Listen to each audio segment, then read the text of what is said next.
We love you, Mikey! Oh, mics are on. Mine isn't. No, you're good, I hear you. I'm used to being so much louder. Hey, welcome to PAX, well, I was going to say welcome to PAX Prime, it's like day 3. But welcome to our panel at PAX Prime. Yeah, that's true. So I already did that. I'm Andrew Goldfarb, I'm content editor at Gearbox Software. Mikey Newman, Chief Creative Champion. You may know him from his keynote earlier this week. So we have a lot today, and you can kind of see it because the curtains just opened. We were surprised by that. It was such a circus this year getting everything done, we literally could not close the curtain. So I hope you enjoyed this behind the scenes look. I assure you there's so much crazy shit happening over here. Yeah, it's insane. You haven't actually seen anything yet. Yep. We're going to bring out some of our friends. We are. First we're going to bring out Michelle Morrow and Marisha Ray. Somewhere. I see them. Oh, hello.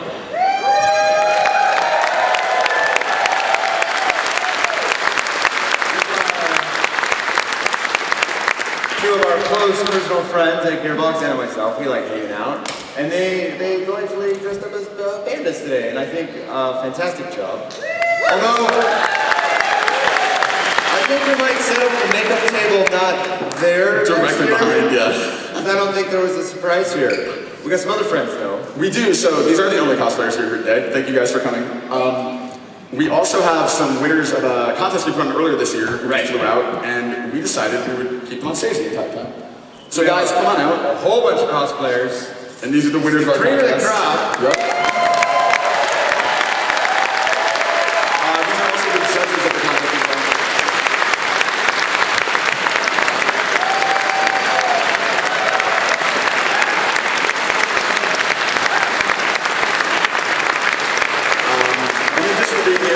Sony and Tennessee provided copies of Borderlands 2 on Vita for all of them. Yeah. So you guys have been getting these. We were hanging out backstage, and I walked in and I was like, oh, we've come a long way with this cosplay Borderlands thing. Because I was the first one, and I was going to make up a funny story, but screw it. Let's just bring out Randy. Okay, yeah. That works. That's about how this panel is going to go today. So no, that's fine.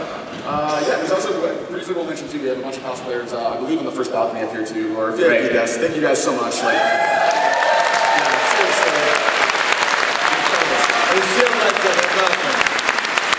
But yeah, like I said, we're going to bring out CEO and President of Gearbox Software, my close personal friend, not Andrew's. Andrew doesn't know her. Randy Pitchford, everybody.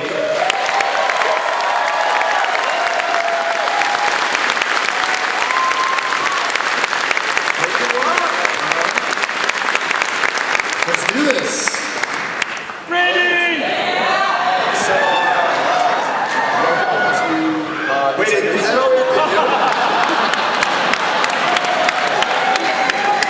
All right, I think I'm I ready. think it's actually mic'd through me, so I'd have to take it all off at this point. We can do that. It's just like every other Thursday. I think that's kind of Yeah, it's just wires for the mic. All right, what are we doing? so I think, one of our obvious big things that we're doing, if I can get a slide to go, there we go, is pre-sequel. You may have seen PAX East re-announced Borderlands Pre-Sequel. This is set between Borderlands 1 and Borderlands 2. Hence the title. Thank you, Mikey. Yes, well, I was wondering if that was going to come up because we were talking about the trailer for it before we really even locked in a title, and we're in a meeting and we were talking about, you know how there's the like Joy Puke and all these really dumb things I put in trailers, and I was like, get ready for the pre-sequel, and that was going to be the joke, and the next thing I know, 2K's like, we love that title, that's the title. Yeah, Mikey accidentally named the game. So thank you for that. The hyphen is not mine. Has anyone had a chance to play today? Or Yeah, we're playable with all 4 classes on the show floor. And actually, we're going to bring out Matt Armstrong, franchise director of Borderlands, and Joel Eschler from 2K Australia. Matt and Joel.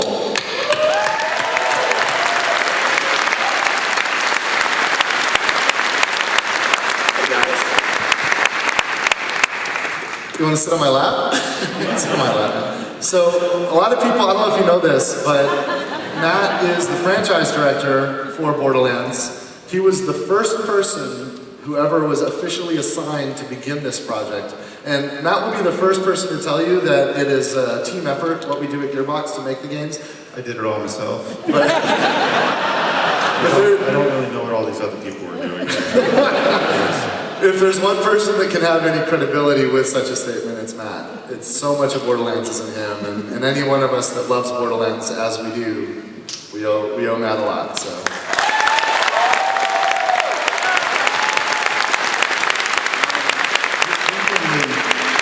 My job is to herd cats, and the cats are the ones who make the game. So I give credit to Wait, did you just call us all cats? Yeah. cool cats. Oh, no.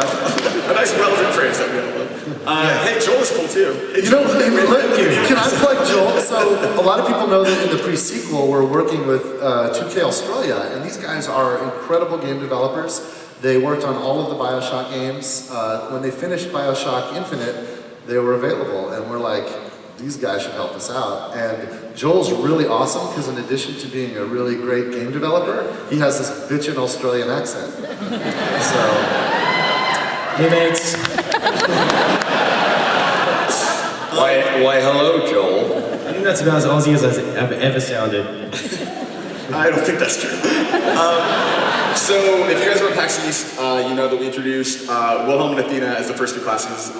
We can kind of, Matt, if you want to kind of, give a brief overview before we get into the new characters we're seeing. Yeah, well, as everybody here probably knows, the pre-sequel takes place between Borderlands 1 and Borderlands 2.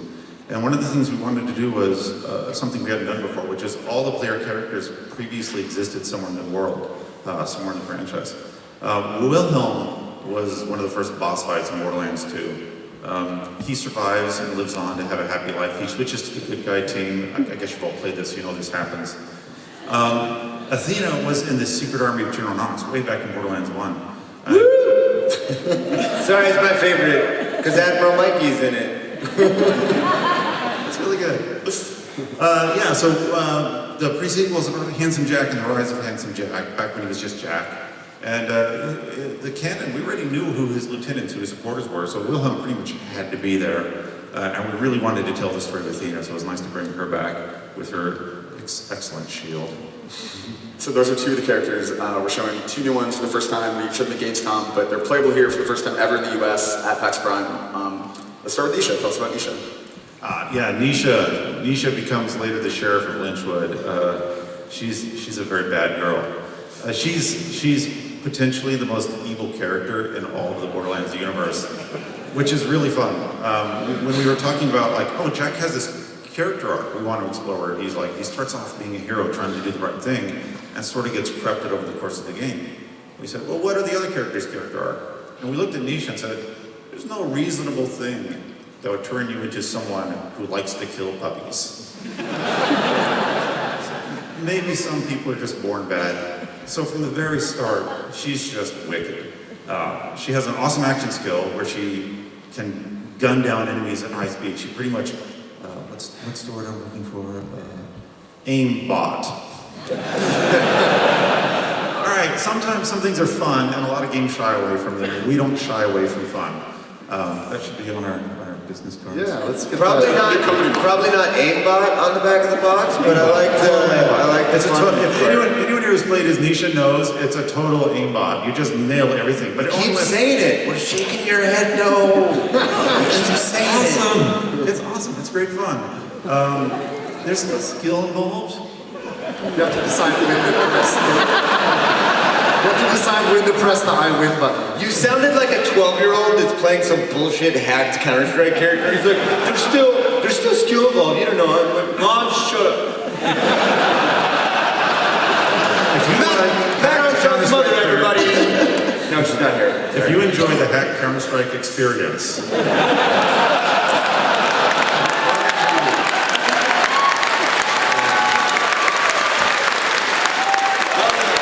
Well done.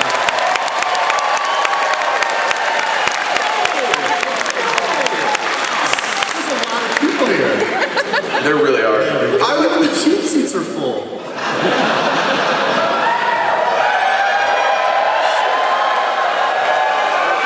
I don't know if you guys know what that sounds like, but that evil noise. Let's do that. I like it. Yeah, next we're gonna do the Xena yell. So, Joel. Now that we've ruined everything, Yeah, seriously. let's talk about a character. We hired you to moderate, right? You came from IGN, and we're like, this guy knows what he's doing. No, he doesn't. I don't. I tried. Can't handle this. So Joel, one character everyone's obviously excited about is Claptrap. Claptrap is playable in pre-sequel. Yeah, just this little known character. People might remember from Borderlands 1 and 2. Tell us about him.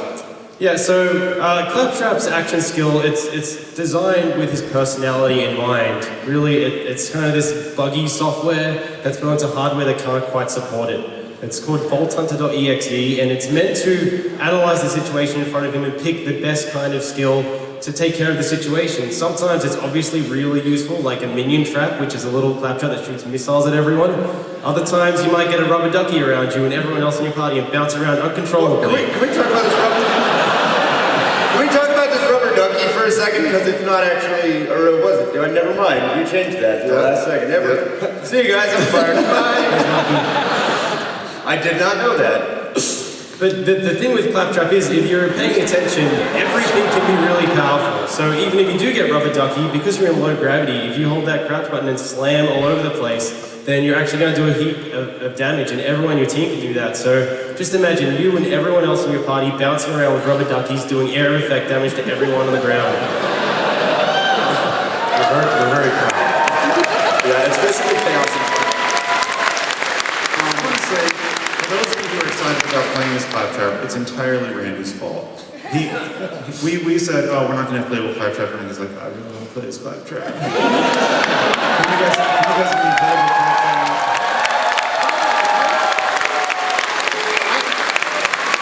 Look, I know a lot of people hate Claptrap, and I know he ruins everything, but you know what? Yes, right? Yes, I love Claptrap, and I wanted to play at him, so, you know, maybe later you guys can, you know, tell everyone else that it was a good idea. It was a good decision. We'll see. For the record, it was a good idea. It's awesome. Anyone here who's actually played a co-op game with Claptrap or has Claptrap? What? It's Exactly. hello. Yeah, I think the audience might turn on you in a moment, so let's all bring it down. If you had a chance to play, and it's playable here, you know it was a good idea. It's a blast. It's really crazy, and his benefits often affect the teammates, making you stronger or really in a bad situation. It's a lovely, lovely thing. Every time you hit the action skill button and you hear the sound of him analyzing the situation, it's kind of excitement and trepidation as to what's going to happen, but it just changes the situation so quickly. So you're always going to want to have a Claptrap on your team, whether you hate him or love him. So if you haven't had a chance yet, try to get to play it before you leave PAX, because it's over there in the main hall. There's a huge sign. It's hard to miss. Just show up at the booth and say, no, Randy. And it's right. Hey Matt, there are a lot of no, we were hanging out earlier. We were at the theater, it's cool, and they'll just let you right to the front. I was that guy that yelled, woo! totally stomping on my segue. Hey Matt, there are a lot of returning characters. No, there aren't. Who's one other fan favorite who we might hear from in Borderlands The Pre-Sequel? Alright, I'm going to tell you about something you don't know. The pre-sequel is interesting because it's told in flashback. We actually have a framing narrative that takes place after Borderlands 2, sort of showing where some of the characters are at the end of Borderlands 2. And one of the characters who is involved in the pre-sequel, Athena, actually tells the story of what happened on Elpis. When she gets Elpis is the moon. Elpis is the moon. Oh, they all knew that. You never know. Everyone learns that in school when they're a kid. Obviously. There's a few people out there that the reason why they came is because they haven't decided yet whether or not they should even try the game. Or they were at Starbucks and looked like something was going on. You should try the game, it's right over here. Anyway, so Athena's actually telling the story of what happened, which is interesting because the people who are talking to her and interrogating her about this have the opportunity to sort of interject their own views and opinions over the course of the story. Well, everyone knows that one cool thing Borderlands does is when you get to the end of the game, you can play through the game again a second time on a harder difficulty. But we've never actually explained that in context of the universe. At the end of your first playthrough, a little girl named Tiny Tina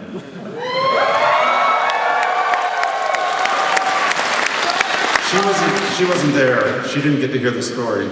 So she tells Athena that you need to tell that story again so I can hear it. But make it sound more difficult. He's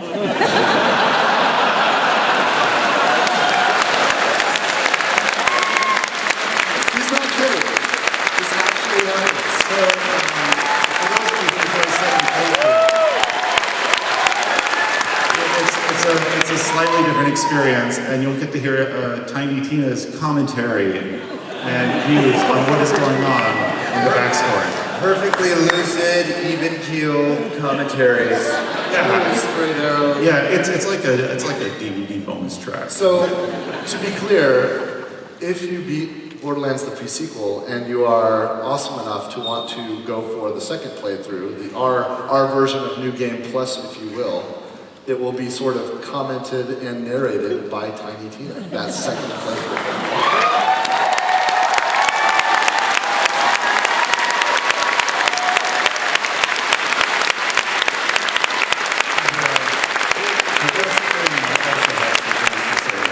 Who is, of course, played by the fabulous Ashley Birch, if there's any Ashley So Birch fans.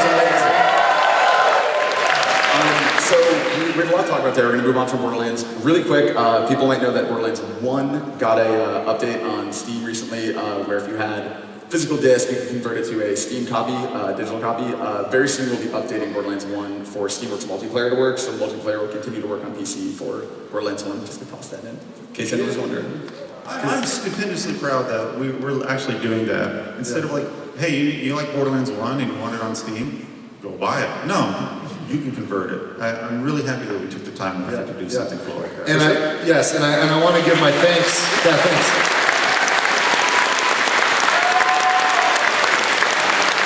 And that happened not just because we thought it's a good idea, but I wanted to give thanks to our publishing partner, 2K, who stepped up as publishers to support that effort and to make sure that, the old world, when Borderlands 1 was launched, there was things like GameSpy and other things, and we've now converted it into the new world, and it would have been possible without our publishing partner seeing the value in that. So thank you to 2K Games as well.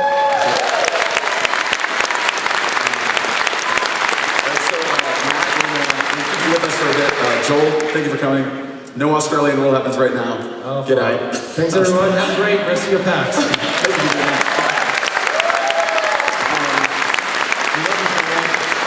So, Love your sexy accent. Pre-Sequel is not the only Borderlands game. Coming soon, our friends at Telltale have Tales from Borderlands that'll be coming as well. And we actually have Kevin Bruder, president of Telltale.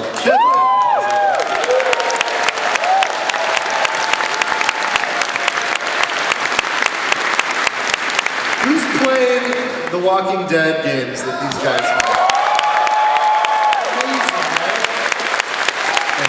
Who's played the Wolf Among Us? These guys are incredible storytellers, and I am just so thrilled that they agreed to bring their talent to the Borderlands universe. Thank you for coming, and thanks for doing this. Thank you for inviting us. Yes, yes. Matt and you've been working with these guys closely, flying out to San Francisco. Kevin, tell us about, how this project came together and, what we have to look forward to. It's playable for the first time here at PAX Prime, if people haven't tried it yet. Yeah, you should go and play. There's about 30 minutes of playable game on the floor right now, but You score an awesome t-shirt. yes, or up to 4 awesome t-shirts. That's why you see them everywhere. Collect them all. But yeah, we've had Matt and Anthony out at Telltale in San Francisco, probably collectively for a few weeks now. And Anthony Birch. And Anthony. You said Anthony. I said Randy. No, you said Anthony. We had to identify which end. And Anthony twice. But yeah, we broke the story together, and then we've been toiling away making the episodes, and it'll release this winter, or this fall, the premiere this fall. Or season. It won't be long. Or kind of, we'll see. But it's been great. I mean, we're working really closely with these guys, and it's been a heck of a lot of fun. Awesome. And what's the demo that's here at the show, I believe, is the only time people can play before it's actually out later this year, right? Yeah, this will be the only time you can play before the game is released, so get your hands on the game, come by the booth. Awesome. And what is that demo, just for people who... So the demo is about 30 minutes, and there's 2 characters in Tales from the Borderlands that you played. It's from 2 different perspectives. You play as Reese and Fiona, and the demo is Reese's side of the story. And they're not Vault Hunters. Reese is a guy from Hyperion who is trying to claw his way up the Hyperion ladder, and Fiona is a person who's born on Pandora trying to claw her way through Pandora. And they're both really ambitious and will do crazy things to achieve their goals. So you play as Reese, and it's his first time he's going down to Pandora to kind of on a mission. And it plays like a regular Telltale game, so it's very dialogue driven. There's big action sequences like you've seen. So it's a different take on the Borderlands gameplay experience, but it's a pretty good hybrid. Right? When you do get to play it, whether you get to play it here or when the game comes out, it's astonishing how well what Telltale is expert at, the genre that they're expert at, suits itself to this universe. And the fact that these guys have created characters like Reese, like Fiona, other characters like the executive, the Hyperion executive, who's voiced by Patrick Warburton. Yeah, Vasquez. He is amazing, Patrick Warburton. And I was Reese's nemesis. Yeah, that's Reese's nemesis. And Reese's sidekick is a really cool little character who's voiced, that's by Chris Hardwick, who's the Nerdist, right? So it's really good cast and incredible characters and stuff we would not have thought of. And real quick, before we let you go, thank you for being here, by the way, but before we let you go, people are going to be playing Pre-Sequel this fall, people are going to be playing Tales of the Borderlands. Is there anything we can hope for that those fans might enjoy? That was the worst segue ever. It's funny, in the timeline, Tales of the Borderlands happens after Borderlands 2, but by playing Tales of the Borderlands, you'll be able to unlock things in the Pre-Sequel. So the games talk to each other, and there's narrative hooks across each other, so things that are really important in the Pre-Sequel are reflected in Tales, and you'll learn about things in Tales that are reflected in the Pre-Sequel. So there are 2 things that are really kind of built at the same time with all this cooperation. It's really stellar. It's amazing. Yeah, if you want to know what happened on Pandora after the fall of Handsome Jack, we're going to get into that really deep. And it's nice to make sure that this game, the Gearbox Borderlands game, they're the same universe, they're the same canon. Anything that happens there in Telltale's very interesting and dark storytelling universe, that happens in our universe too. It's the same place, it's the same world. Awesome. Cool. Well, cool, Kevin. Thank you so much for being here.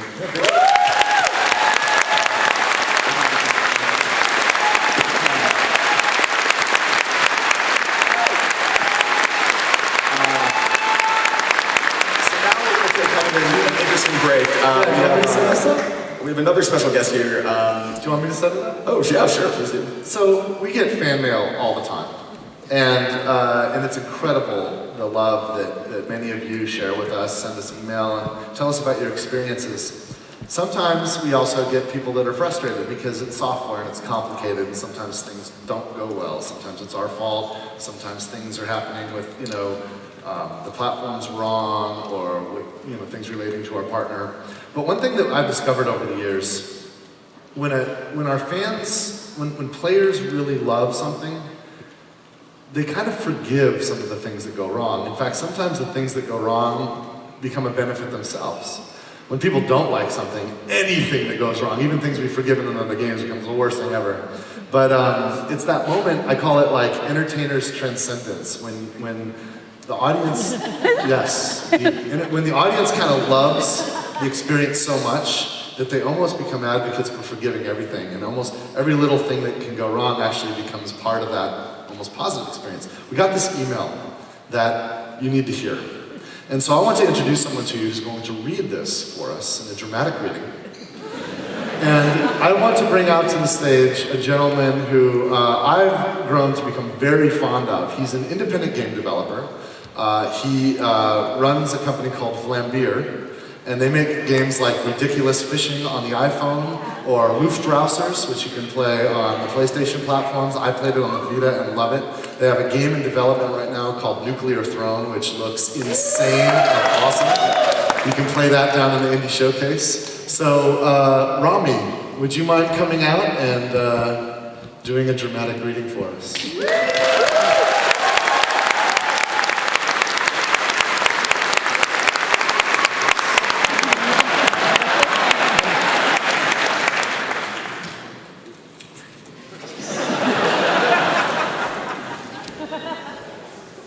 So, I feel it is important to take a look outside of yourself sometimes and see the big picture. Sometimes it's important to understand that life never goes in one direction and that there are many paths to choose from. I thank you all for helping me understand that. Yesterday, I fought a few enemies in the dust behind Ali's garage and came across a Goliath. The fight started normally. I knocked off his helmet. He raged, and we fought. However, after reaching his ultimate badass form, I saw him pause. Curiously, I cautiously approached him. He stood calmly, his head resting on his neck, watching the sunrise across the mountainous desert of Pandora's dust.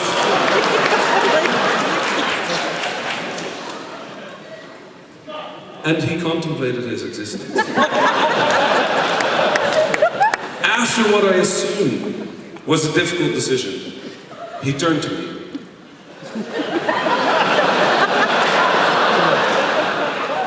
And punched me. But remained in this position.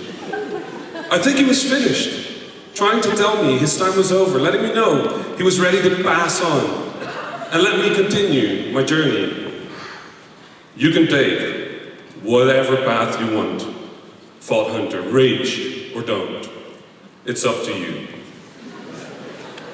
Obvious glitch aside, I took his silence assurance to heart. I ended his life and continued on with my journey with a new outlook and new confidence.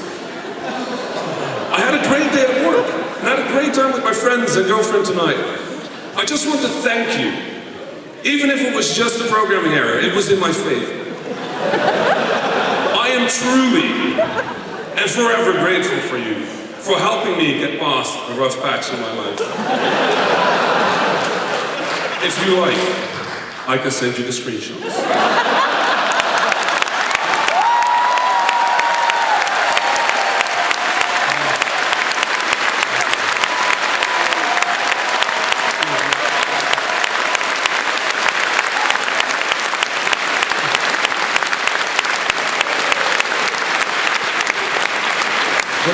Whenever we get an email like that, I'll forward it on to the entire team, and I'll usually put a comment that says, "Why we fight."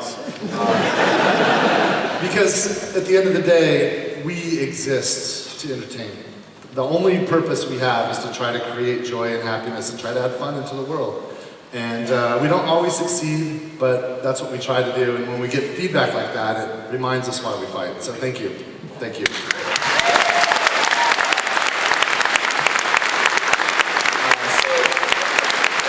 Borderlands a lot today, but we do have some other IPs that we own. You may remember last year we acquired Homeworld. So we want to give you guys an update on that. To do that, we're going to bring out a man you may recognize as the internet's first professional blogger, Steve Gibson.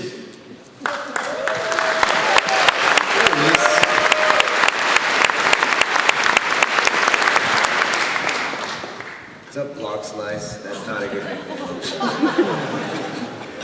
That was so good. That was so good. That email wasn't it? Yeah, it was wrong. Wait, did we learn the right or the wrong lesson there? I'm glad we didn't fix it. Wait,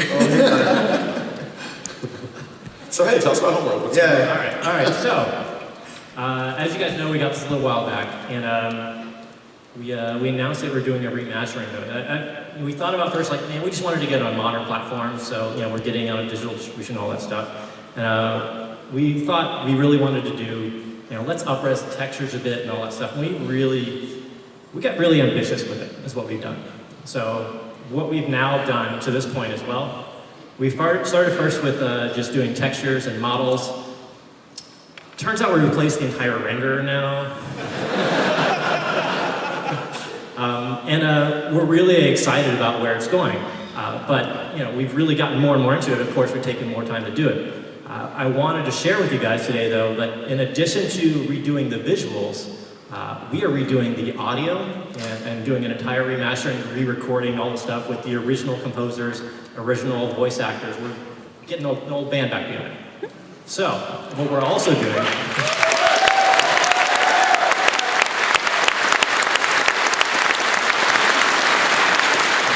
So what we're also doing, though, is we are redoing the cinematic scenes as well.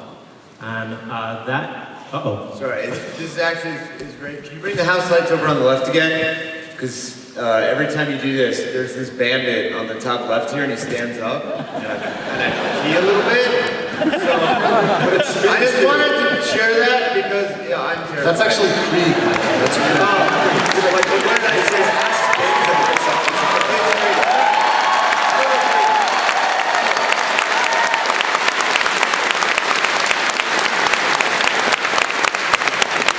Continue terrifying me. Thank you. I love, as a moderator, I love it. As a moderator, I love the rest. It's like, Thanks for keeping us on track. Yeah, there's the time. There's a clock. So Steve, what were you saying about those cinematics? I was like riveted. I was riveted. I know. So, I wanted to share with you guys something today, though. We thought about, well, we're in a theater with a fantastic sound, system, so we want to share with you guys some of the audio. And I also wanted to share with you guys what the reworked cinematics are looking like. Give you a little bit of a comparison, just to get an idea of what's happening and why is it taking so long. Well, it's a video game, so of course it's how we do. But give you guys a quick look. So can somebody play this? Oh yeah. The clans were united and a massive colony ship was designed. Construction would take 60 years. New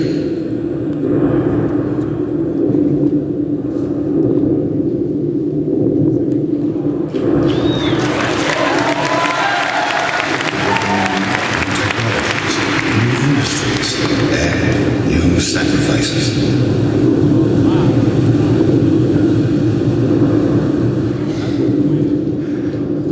The greatest of these was made by the scientist Karen Sajet, who had herself permanently integrated into the colony ship as its living core. She is now Fleet Commander.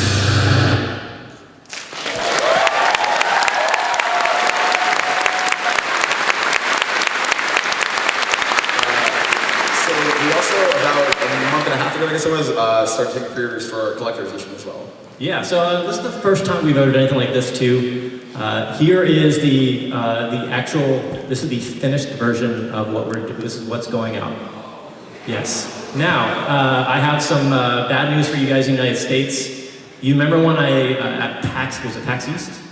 When we announced what was going on there, I said there's very few. We've sold through about 95, 98% of these now. So next few days, I expect they'll be gone for all the United States customers. Here's another thing we learned. It's really hard to do international stuff. Yeah, if anybody's watching the Twitch stream at home and you happen to be overseas, we're sorry, we're figuring out international. We're not publishers. Yeah, we're clearly not publishers. But we set aside a quantity, and that is still happening. We feel like that's imminent now, but we are learning every day just how hard it is to ship things to, say, France and Spain when you're an American company that doesn't know what the hell it is to publish a game. But we are very close to that, and here is a picture of, this is the actual, oh, by the way, it lights up. Yeah. And, yeah. Oh, and also I spent a little more money, I made the cable long. I don't know if I told you guys. Yeah, it's got like a nice 12-foot extended cable. It just plugs into any USB thing. They were gonna do with like a 3-foot thing. I was like, oh. All right, so this will be shipping with the game, and we're hoping to announce the launch date really soon. But as you saw, we are going crazy with remastering of this thing. But you guys will hear more soon.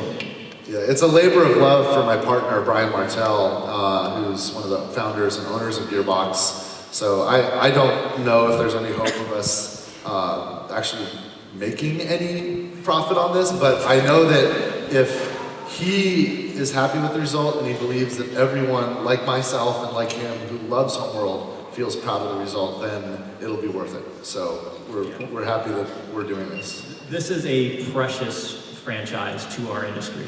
It established a lot of new groundbreaking things in our industry. And we feel how important that is and the pressure of that. We need to do right by this franchise. So we'll do everything we can to make sure it's done well. And I'm really proud of what Martel's doing, what Brian Burleson's doing, all of the guys that were Blackbird Interactive, the former Relic guys. We're getting in touch with everybody. We want to make this thing as authentic as possible and as modernized version of the UI and the graphics that we can for you guys. Cool. Awesome. Thanks. Thank you, Steve.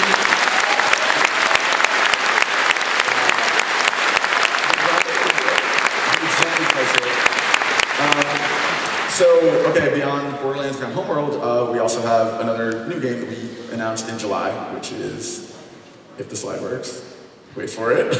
Yeah, there we go. Yeah. BattleBorn. So, Randy, I think you want to do that. Yeah. So we're making new games, and in fact, do you have the next slide that shows so BattleBorn was announced very recently on the cover of Game Informer magazine. And that was the only information available for an entire month. But I wanted to tell you guys about it in case you don't read Game Informer or you haven't heard about the game. And we haven't even begun the marketing campaign for this yet. So there'll be plenty of opportunity to learn what BattleBorn is all about. But I wanted to introduce it to you since we're spending this time together now. And I also wanted to introduce you to a couple of folks that are involved in creating it. BattleBorn is a really important game for me personally. We like to take things that we love from different genres and mix them together. When we developed Borderlands, the big bet that I believed in was that the fun that we could have from role-playing games, from leveling up, from collecting loot, from choosing characters and growing those characters, that fun can be blended with the pure joy of playing an FPS. The moment-to-moment action of moving and aiming and shooting. And Borderlands proved that. BattleBorn, we wanted to take some lessons we learned from our experience with Borderlands and bring some other things to it. So BattleBorn is a first-person shooter. And it is a game where you can pick from a huge selection of characters, and in the course of any scenario, whether you're playing cooperatively in the campaign or competitively, you will be able to grow that character from its very beginning to its most powerful state very rapidly. So it's a first-person shooter that takes place in this beautiful but shattered universe. And you control a hero, a Battleborn, one of many, and face impossible odds, facing really incredible battles and evil challenges. And in this awesome story and these beautiful environments. And I'm really proud of the work that's happening so far because it's fulfilling that goal. I get to pick one of these awesome characters and I get to level him up from his beginning to his most powerful state or her most powerful state in a 30-minute scenario. And then I get to try it different ways and pick different characters, and everything that I do will add into that ultimate picture. And the stakes that we've imagined, it's about the fate of the entire universe. BattleBorn takes place in the distant, distant future when every single star has gone black. All the stars have burnt out supernova, but there's going to be a point where there's one star left. And at that point, every species that has the capability of traveling through space will end up around that last star. And they're all going to have different opinions about what to do about that. Some want to prolong that star's life. Some can't wait for it to end, thinking that the end will bring some other, almost like religious fervor. Some want to just soak whatever resources they can for themselves in the moment, selfishly. And that conflict over what to do with the last star is serious. It's the ultimate stakes for the fate of the universe. And that's where the BattleBorn come in to fight it out and see which faction will decide how the universe goes. Now, we have a trailer. Do we have the trailer? Yeah, we do. So we're going to show the trailer and then I'm going to introduce you to some folks that are working on it. So let's look at this. This is sort of like a tone thing that we did.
from the BattleBorn team that we want to introduce you guys to.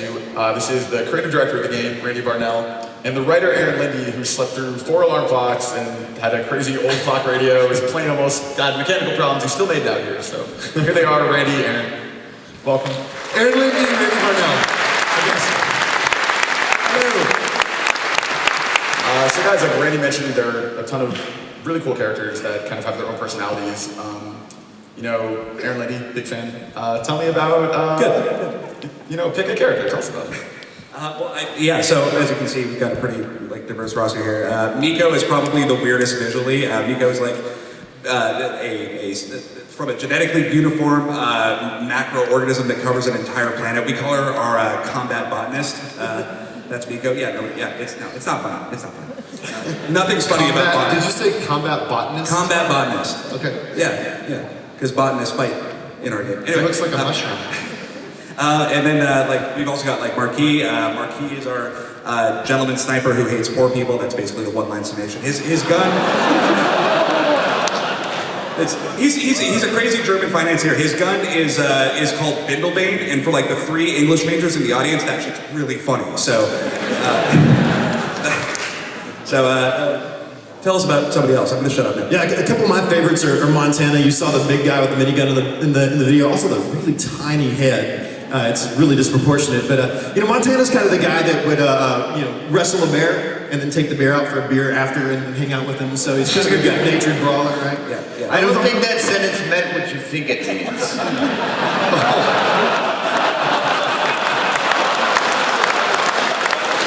He'll be here all week. Thanks, Michael. 12 o'clock show is totally different from the 10 o'clock show. Tip your waitress. Like you knew it. And one last thing about Montana. I don't know if there's any Space Dandy fans in the room, but Ian Sinclair, who voices Space Dandy, is going to be doing the voice of Montana. So that's something that all you guys get to hear from everybody else. He's super cool, and Montana's a great character, so we're excited for that. I love it. And another one, you guys will see a lot and hear a lot about this in the coming weeks, but Reyna up in the top left corner. Reyna's awesome. She's actually, we call her Rogue Commander. She's known as the Valkyrie. She's kind of this really great, we have some support class characters in there, but Reyna is support from a command outpost on the battlefield. So she manipulates shields, she can shield players, she can tear shields off of enemies. It's amazing. You put her on her team, and your team's gonna wreck. It's just really, really awesome. And we just want to make it clear that we're serious when we say that these are just some of many, many, many characters you're going to be able to see in this. As Randy mentioned, we have a lot more coming on BattleBorn in just a couple weeks, so look out for that. It won't be too long. But thank you guys so much for coming. Thank you guys. Thank you. Cheers. We're excited to show you more.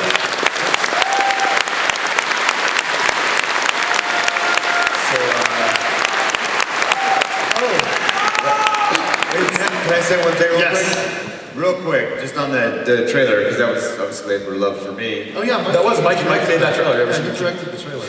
No, that's actually not the important part. I got to play Entity 3 in a freaking symphony hall, and that's amazing. That was a moment for me. That's cool. Right on. That was great. Sound less excited about that. No. Well, I'm glad you had that moment, Mikey. Hey, Randy, I bet that moment was pretty magical. Please. Right. So I promised I would do a magic trick.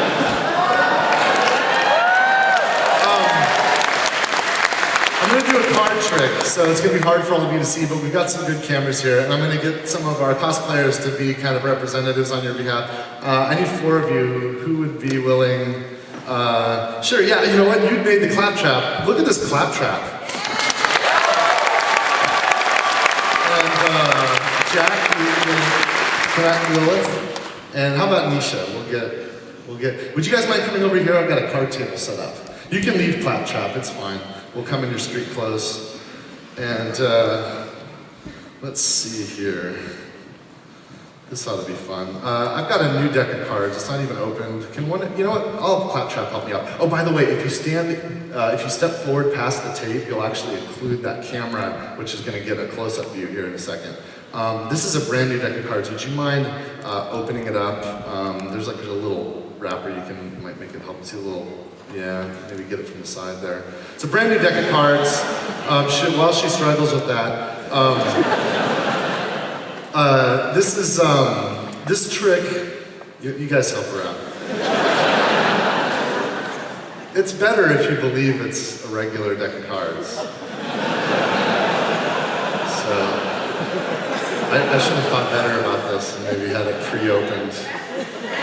Can I do it? I'm really good at opening cards. Alright, so, wow, this is hard.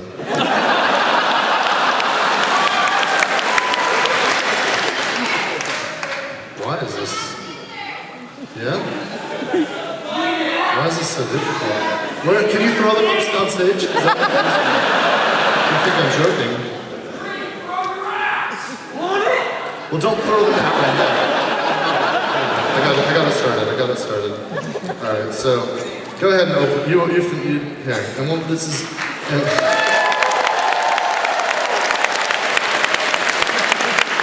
And break the seal there. Yeah, you got good fingernails there. That's amazing. Cool. And open it up. And let me just take the garbage. And look at the cards. They're in new deck order. So if you spread them out, you can see that. Yeah. In fact, here, can you hold them over the? I don't want to touch them. Hold it and just kind of spread them out. Can we get the camera that can see the cards? They're in. They are in new deck. They are in new deck order here.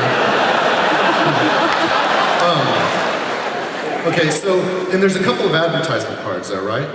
Yeah, so let's get those, let's get these advertisements. Well, you know what, just shuffle them up. Just shuffle the cards out. Just make sure you can put the advertisement cards in there, we'll use those too. Don't you hate advertisements? I hate actually the worst are web advertisements, right? Those are the worst. Cool. Okay, so this is a pretty well, and if we can get the camera to look down at my hands here, you know what, let me shuffle them for you. I can do some fancy shuffles. This is called a split fan shuffle, and it really doesn't shuffle the cards that well, but what it does is it earns some credibility, so you think I actually know what I'm doing. All right, so is the top camera on there for a second? Are they pretty well mixed up?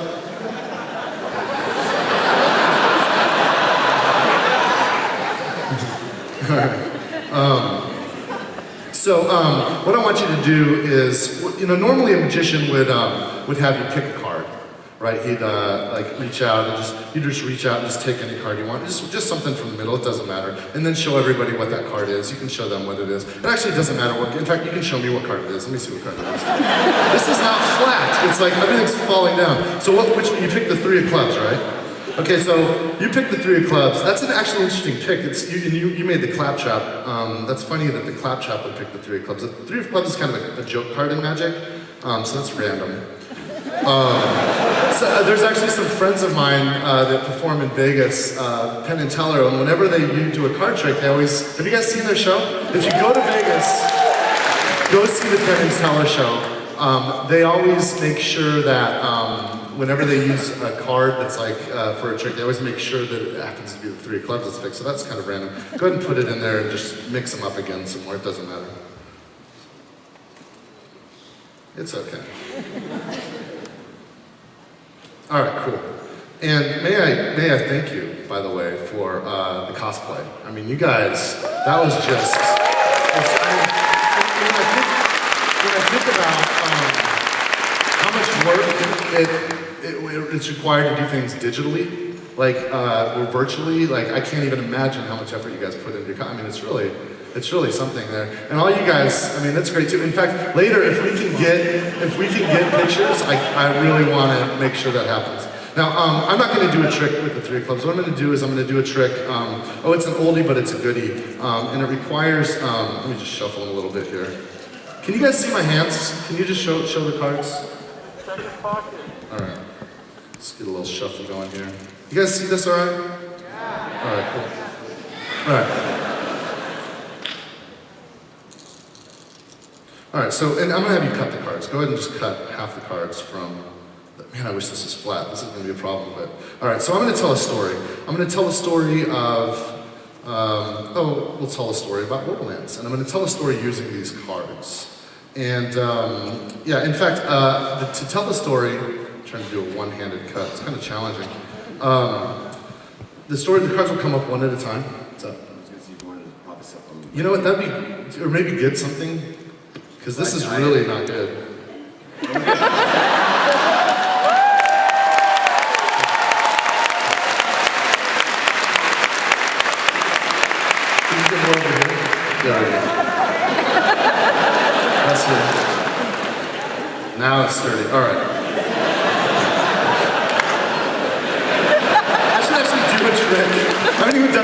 yet. I've just been struggling with this situation. I noticed, that's why I came over here. All right, thank you, Mikey. Okay, so we're gonna tell a story. It's the story of Borderlands The Pre-Sequel, and the story of Borderlands The Pre-Sequel is the story of Handsome Jack.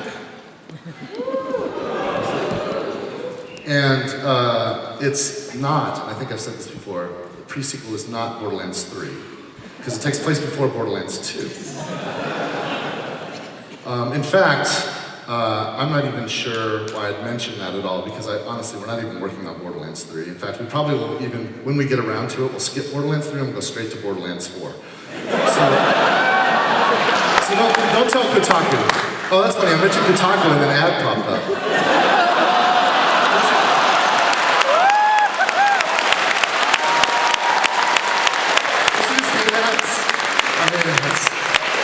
Anyway, it's the story of Handsome Jack. Now, at the beginning of the game, Jack is a good guy, and he's got a big heart. He's a Jack of hearts. But as the game goes on, that heart turns black. Notice how that's all facing you? Like, I planned that. I'm working hard for you guys. It's details. Details. But Jack needs 4 Vault Hunters. He does. He needs 4. Well, actually, what if we do some DLC and we add a character? Maybe it'll be 5 Vault Hunters. Or maybe it'll even be 6. Just like we did in Borderlands 2. What if we get crazy and we end up doing 7? No, I guess we're just going to do 6. Yeah, definitely just 6. We're just about to ship the game.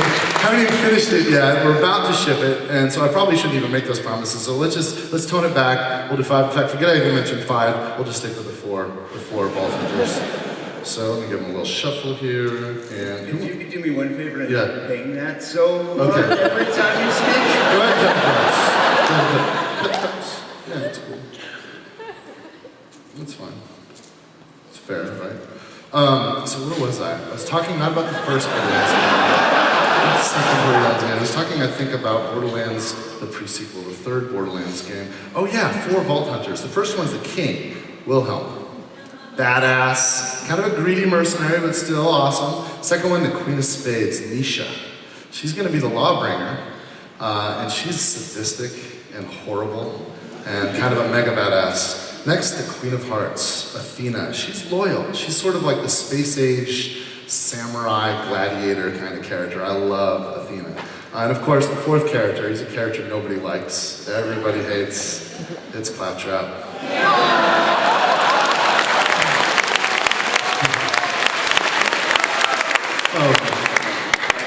So yeah, in fact, go ahead and cut the cards again. I know you guys are watching me now. So, very good. That's what Clapper, cut him again, I'm just kidding. Cut him again, I'm just kidding. All right, we're cool. Okay, I'm done, go. And you complete it, go ahead, complete the cuts, square them up, it's fair, it's fair. I can cut with one hand, check this out, one hand. God, I've actually lost my place, this is awkward. You're telling me. Joker, 3, 4. No, I'm sorry. Shoot, I'm drawing a blank. I'm just kidding, I got this. I've practiced this like 9 times. These guys, the Vault Hunters, they're gonna fight against the villain. Now, we haven't talked about the villain, but powerful, badass, problem. I don't want to do a spoiler, but let's just say the villain's way over level 70. Way over level 70. And, and there's 2 other people to help him that are on the moon. We've got King Roland, and we've got Lilith, who some people like to think of as the queen of the sirens, if there could even be such a thing, which there can't.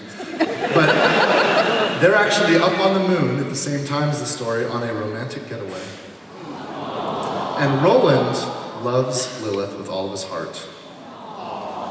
But Roland can't dance. And Lilith, she just wants to get a groove on in the club.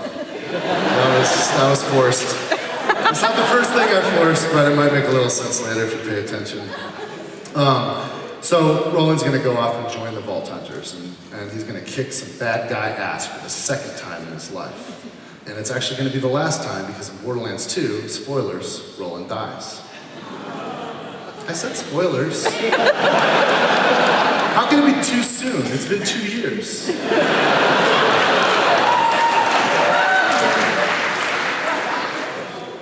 All right, Roland dies. And I know it's hard to believe, but this makes Lilith blue. Look, sometimes characters have to die, okay? It's how you become emotionally invested in the story. It helps us with storytelling. And it's a good game, right? Borderlands is a good game. I mean, you could look at Metacritic right now, and I think it's an 89. Now, it would have been well over 90, but some guy at Polygon decided to give it a 7.5. What kind of a guy gives a game like Borderlands 2 a 7.5? Seriously, I mean, that guy must be a real ace in the hole, if you know what I mean. And I think you do, Mr. Crescente. So, it wasn't him. He loves Borderlands. His kid had a birthday, made him a Borderlands birthday cake. That's just how much integrity Polygon has. The guy who runs it loves Borderlands. Reviewer bones us. 7.5. I can't even keep up with how many headlines you just caused. I hope so. Look, it doesn't matter, right? It doesn't matter because reviews, everyone's opinion counts. What matters is we love the game. And to us, Borderlands is always going to be a 10 out of 10. So if you haven't played yet, buy a copy. And if you have, hook up your friends, buy 4 copies. Because, you know, Mikey's got to eat. I gotta go to the hospital in a minute. Okay. Let's see, what was I talking about? I was talking about, Borderlands The Pre-Sequel. You know, at the beginning, when we started Borderlands 1, we had 87 bazillion guns. And in Borderlands 2, we got 87 bazillion a year. And Borderlands The Pre-Sequel has even more, so I think it might even have 98 bazillion guns. We might even get another nod for the Guinness Book of World Records, and that would be awesome, and we can all joy puke on that. And maybe, with all of the cool stuff in Borderlands Pre-Sequel, the new guns, the lasers, the ice, the butts, the low gravity, maybe Borderlands The Pre-Sequel will be a 10. I don't know, maybe, we'll see. Probably not. But you know, if you're gonna use cards as metaphors for quality like I'm trying to do, you gotta go for the big one. And what would Handsome Jack do? I mean, if this was Handsome Jack, he would cheat, right? He'd stack the deck. He'd stack the deck, and no matter how many times you shuffle, no matter how many times you cut, he'd make sure that he has the winning hand. And what's the best hand there is, right? The best hand there is would be a royal flush. 10, Jack, Queen, King, and of course, wait a minute, 3 of clubs. That was Claptrap's card. Freaking Claptrap. Claptrap ruins everything.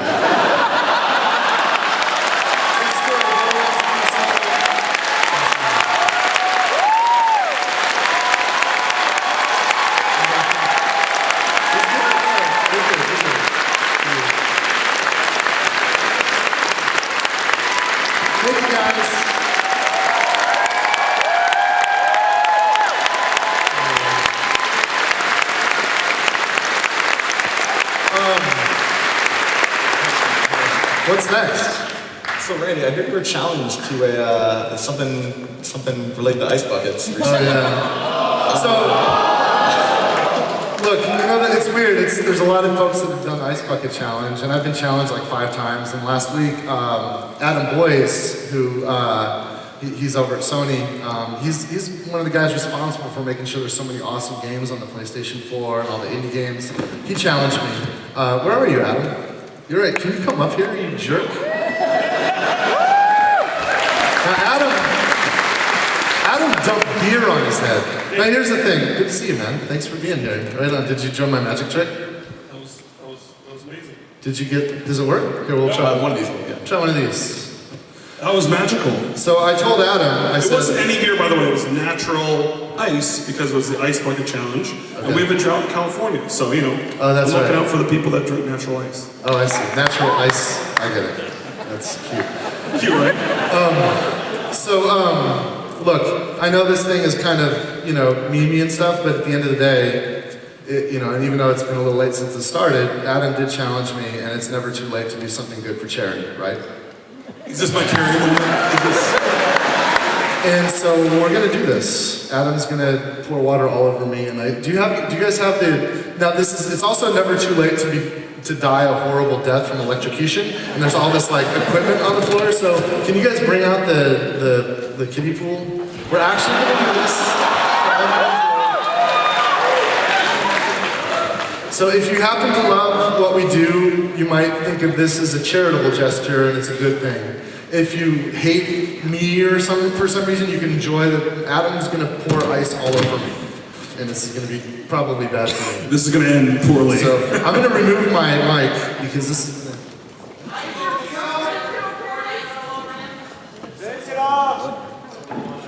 Alright, so are you ready for this? Is that camera gonna look at me while I do this? Yeah, okay, here we go. Oh my God. Why am I doing this? Hold on. Christy got me these shoes. Hold on.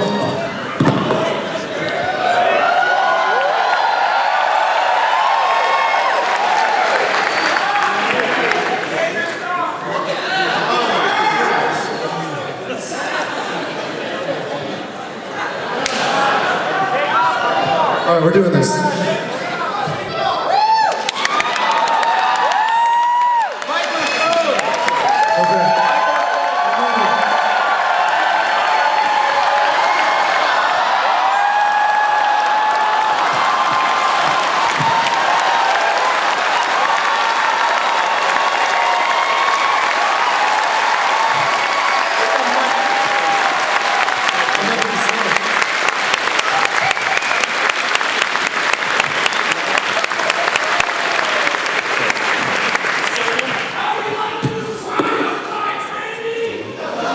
How about this one? So the one thing you've never been able to do at PAX that you'll be able to do only today is you can come down later on and buy a Randy Rita will serve his water from his body to you.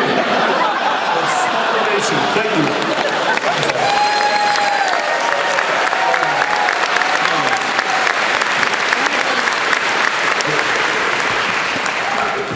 All right, so it's customary. I'm going to challenge Mikey freaking Newman.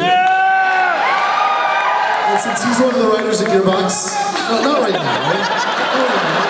You gotta do a video song and you have to challenge people.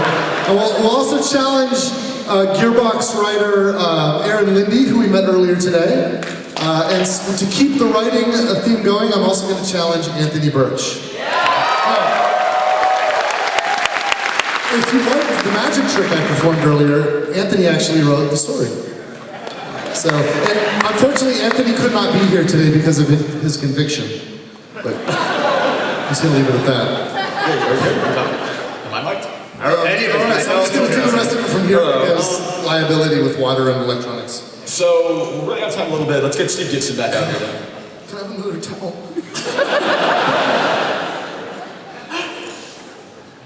No Steve? There's Steve. One more thing with that. Jeff, where are you, Jeff? Where's our community manager? Jeff's gonna, this is Jeff, our community manager. Jeff Stahl, at Jeffy Mike on Twitter. He's gonna do some tweets from the Gearbox Software account later telling you how you can donate to help fight ALS. And anyone who donates and sends, and he'll have instructions, anyone who gives evidence of that to him, he'll do a drawing later.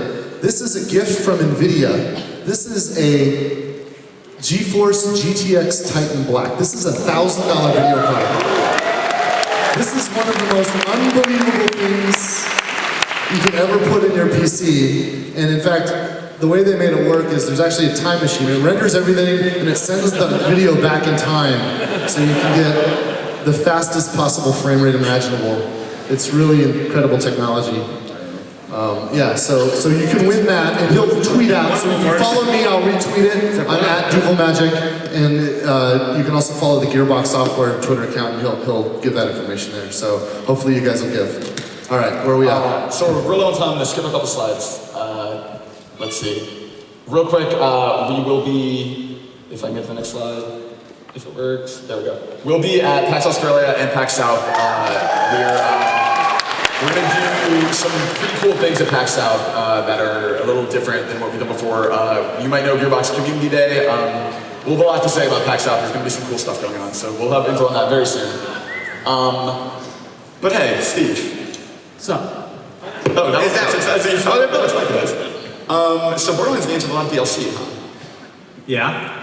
What can we expect from Borderlands The Pre-Sequel, do you think? What are you saying?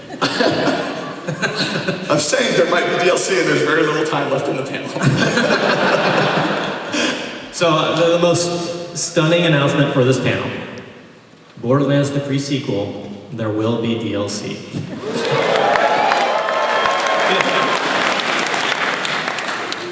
We brought you out just to say that? Yeah. Oh, there's more. How might people purchase the DLC? Oh. You know, can I point out there? I learned earlier this week that Borderlands The Pre-Sequel has actually been certified on one of the first-party platforms, and it's imminent that it'll be certified on the other. When that happens, it's officially gold. So Borderlands The Pre-Sequel is actually complete, and it's now got to go through the manufacturing process and all that, but it's a finished game. And what this means is when we submitted the game for certification, we actually don't have a lot to do. So that's when we say, well, what else should we do? And that's when we dream up DLC. And that's what Steve is announcing. Yes, so focus is turning now to DLC. And you had a great question, Andrew. About purchases. I love spending money. All right, so here's the thing that we heard from you guys. Back in Borderlands 2, we announced a season pass with 4 campaigns. And you guys wanted even more than that. So we ended up adding additional DLCs, additional characters, and that kind of stuff. Turns out we couldn't level cap upgrades. Yeah, and we couldn't jam that into the season pass because we'd already made the deal with all the particular parties and all that stuff, so they ended up being outside of the season pass. So we have a new plan. The season pass for the pre-sequel, the stuff that you see announced, be it characters, be it campaign, be it level cap, then it will all be in the season pass for pre-sequel.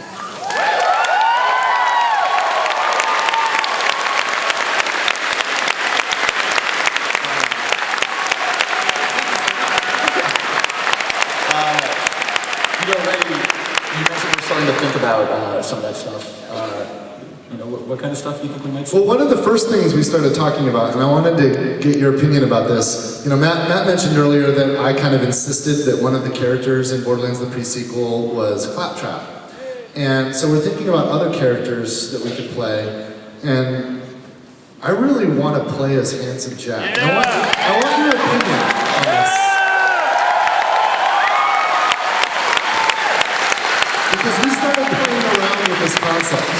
And so this is actually, and the way we're going to get away with this, since Borderlands The Pre-Sequel is actually about Handsome Jack, and he's like one of the main, NPC protagonists. How can you play as Handsome Jack and take orders from Handsome Jack and do missions with Handsome Jack? So Handsome Jack actually has a bodyguard who he had surgically modified to look exactly like him, who he changed his voice to be exactly like him, and he even has the same abilities and special capabilities as Handsome Jack. And so you get to play as Handsome Jack's impossible to discern from the actual Handsome Jack bodyguard. Randy said I want to play as Handsome Jack. Make some shit up for why I can do this. Just fun, right? Just whatever gets me to fun. That's what matters. Is this cool? Is this a good idea? I guess we're doing it. This is a legitimate debate at Gearbox, and you guys just settled it. So this is happening. I'm saying it right now. Handsome Jack, we're gonna finish. We're gonna make this happen. We're gonna finish this work. Handsome Jack support. Like, you heard that? They want this.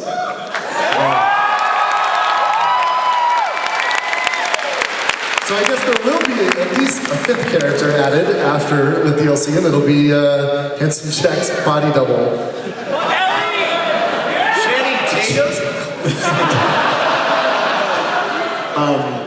Running out of time. Okay, so what else do you have to say? I see some people with boxes walking around hitting stuff out. Oh, you know what always happens when Gearbox does the main theater? We always give something away, right? So I'm not gonna make you do a speech right now because we're out of time, but let me just tell you, every single person in this room is getting the season pass for free.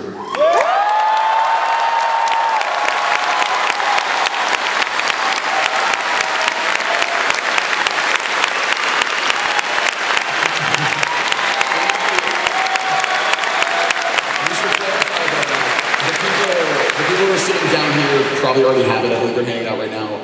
People in the balconies, as you leave, as you exit, there should be enforcers with boxes, so you should be able to get that. If for any reason you don't, let us know. But everyone leaving the theater should be able to get those from those balconies. Now this is a really big deal because this is a $30 value. If you bought all this stuff separately, it would cost $40 or more, depending on what we add after. But it's a $30 value, and this would not have been possible without the support from our incredible publishing partner. 2K Games agreed that this is good for them too, for us to come here and to have this interaction with you guys and to give something back to our biggest fans. So I want to thank 2K Games for supporting us.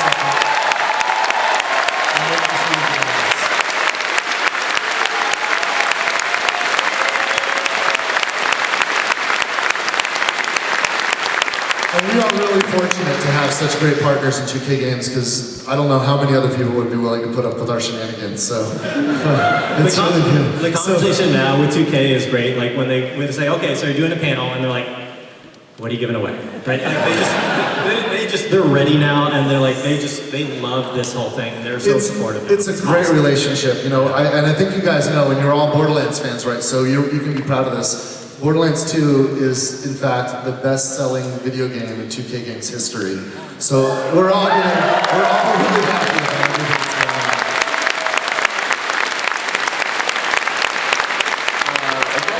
All right, recap, so we can get out of here. Guys, here's everything we found out today in one easily readable place.